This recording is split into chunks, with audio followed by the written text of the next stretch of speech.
A finales de 2010, desde la importante Fundación Eberto Castillo, se produjo el libro Para comprender la crisis capitalista mundial actual, que coordina Julio Volvinic, y en el que escribimos diversos autores, como Víctor Flores Olea, Arturo Guillén Romo, Armando Bartra, Pablo Llanes, Araceli Damián, Gerardo Esquivel y un servidor, Luis Arismendi. Para comprender la crisis capitalista mundial actual, es un título que asume que por principio lo que hemos tenido en el ambiente de los mass media ha sido una especie de efecto justo dirigido a generar una incomprensión de la especificidad de este complejo proceso en el que estamos insertos. Hay posiciones diversas en el texto, es un texto plural, pero todos coincidimos en llevar a cabo una crítica a las posiciones que desde lo que se ha dado en llamar neoliberalismo se han impulsado presuntamente para darle salida a esta crisis, y que en verdad lo que vemos es que justo de esta manera lo que se va a generar es lo inverso, su agudización. En mi caso, presento un ensayo que se titula La especificidad histórica de la crisis mundial contemporánea. Para decirlo sintéticamente, lo que planteo es que en esta crisis se enciman tres crisis. En primer lugar, una crisis que tiene que ver con los colapsos producidos por un cuarto de siglo del funcionamiento de la configuración mal llamada neoliberal de la mundialización capitalista. Esta configuración mal llamada neoliberal, digo, porque en verdad esto no ha sido un nuevo tipo de liberalismo, esto ha sido antiliberalismo. El liberalismo se conoció históricamente por fomentar el ascenso de los salarios reales, por impulsar una u otra forma de soberanía nacional y por impulsar una u otra forma de democracia política. Esto fue lo que constituyó el liberalismo en el siglo XX y se utilizó como una forma histórica para intentar contener a lo que Wallerstein llama, por ejemplo, las clases peligrosas. En cambio, esto que se conoce como neoliberalismo no ha aumentado los salarios reales, tampoco ha fomentado la soberanía nacional, ante todo de los estados periféricos, y en algunos casos, incluso si uno piensa en el origen del neoliberalismo, justo lo que hacían no era fomentar la democracia, sino impulsar las dictaduras militares en América Latina. Así surgió, no hay que olvidarlo, el neoliberalismo con Pinochet en América Latina. Entonces, esto que se ha dado en llamar neoliberalismo, más bien no es un nuevo tipo de liberalismo, es antiliberalismo. Y me parece que un cuarto de siglo de una configuración antiliberal de la economía capitalista ha generado dos colapsos. Uno, la crisis mundial alimentaria. Dos, la mundialización de la pobreza. Respecto de lo primero, hay que decir que nos encontramos en un momento radicalmente esquizofrénico en la historia de la economía mundial.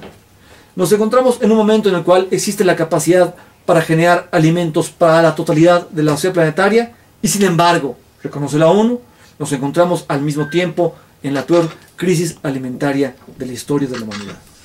No es un problema tecnológico, no es un problema económico, es un problema claramente de control monopólico y de cambio en los centros de producción alimentaria de la economía mundial, lo que está generando esta catástrofe. Si uno mira panorámicamente la historia de la economía mundial alimentaria, uno puede ver que en los 30 Europa Oriental era fundamentalmente la zona importadora de alimentos. El resto del mundo tenía fundamentalmente países que ejercían en mayor o menor medida su soberanía alimentaria.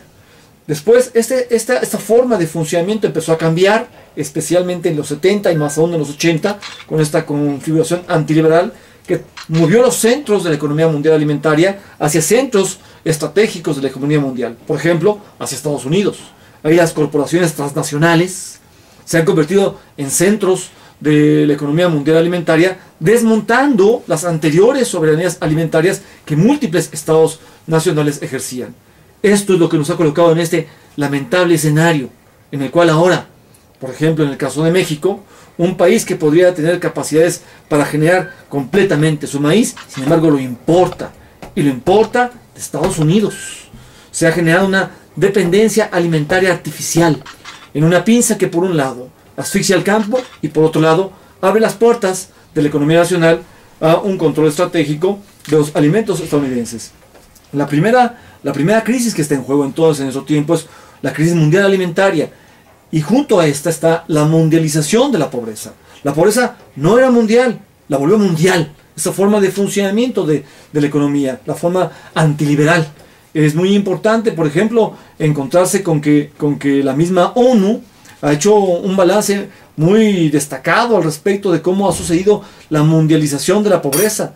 Este interesante informe de la ONU, el desafío de los slums, el reporte global sobre los asentamientos humanos 2003, tiene información estadística extremadamente importante para dar cuenta de cómo es que lo que hemos vivido en la vuelta de siglo, en el tránsito del siglo XX al siglo XXI, ha sido justo la mundialización de la pobreza.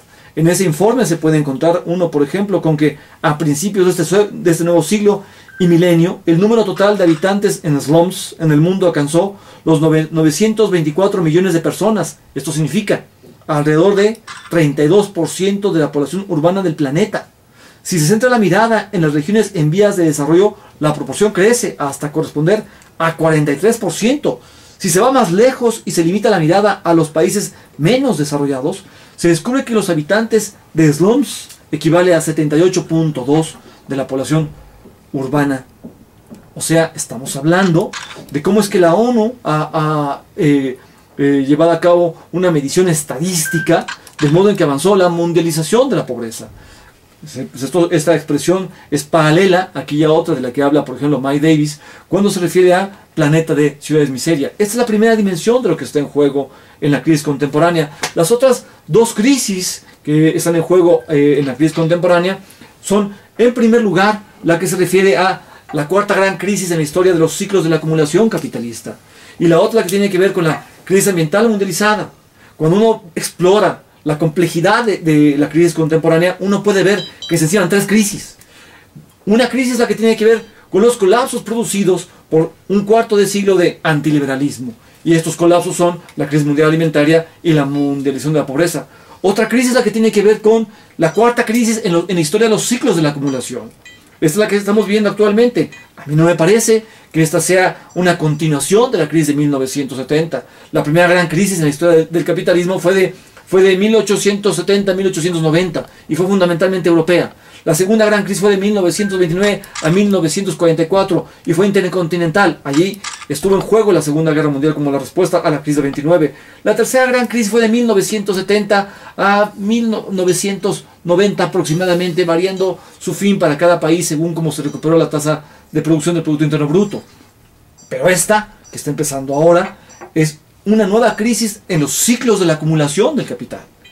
A estas dos crisis entonces, a las crisis producidas por los colapsos del capitalismo antiliberal y a la cuarta gran crisis en la historia de la acumulación mundial, se agrega la crisis ambiental mundializada.